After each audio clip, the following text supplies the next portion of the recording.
We have 2 tanks here. Each one's capable of holding about between 10 and 12,000 pounds, depending on the time of the year. Bill Pizzolata is one of the managers here at Tony's Seafood in Baton Rouge. They sell a lot of catfish, whether live, filleted, or fried.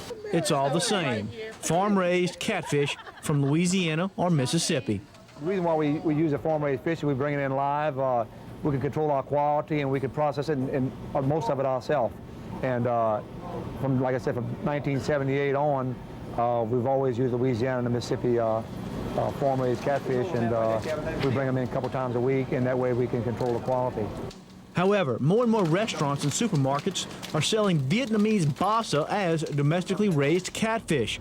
For example, one official from Piccadilly restaurants we talked to says about 85% of the fish that they sell as catfish is really imported Vietnamese Basa fish. And although it is not enforced, there is a law prohibiting the selling of fish not produced in the United States and labeling it as catfish. That, by the way, was an amendment to the Ag Appropriations Bill signed by the President last fall. Officials from Piccadilly restaurants refused our request for an on-camera interview, but they did say that they purchased Vietnamese Basa because it's cheaper and, they say, tastes similar to domestically produced farm-raised catfish. That sentiment is not shared by all in the restaurant industry. Well, it's kind of like saying it's almost like a crawfish.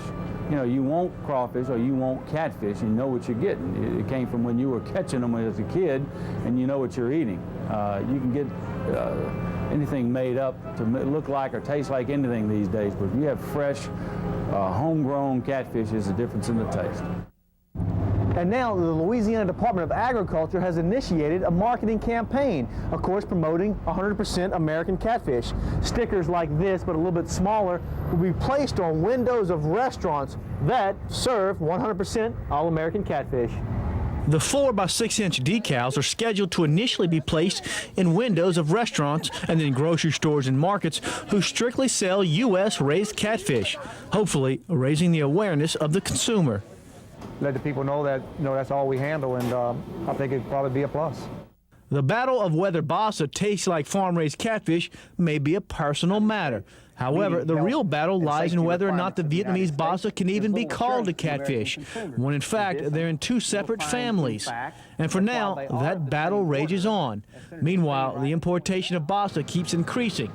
2001, there was more than 17 million pounds imported into the United States. That figure just 2 years ago was only about 7 million pounds, a trend that's really concerning U.S. catfish producers. For This Week in Louisiana Agriculture, I'm Bill Sherman.